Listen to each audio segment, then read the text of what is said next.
Hello, this is Dr. Stephen Cohen. This is an interesting fluorescein angiogram video showing the images from a 75-year-old woman who had a cilioretinal artery sparing central retinal artery occlusion. In the early frames of the video, you can see the tracer dye showing the filling of the cilioretinal artery, and then as the blood drains into the retinal veins, you can see the fluorescein filling there.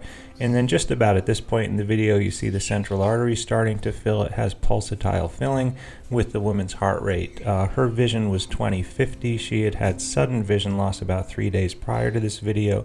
We have a documented vision on her of 20/25 previous. Her testing for giant cell arteritis was negative, and she had no symptoms of giant cell arteritis.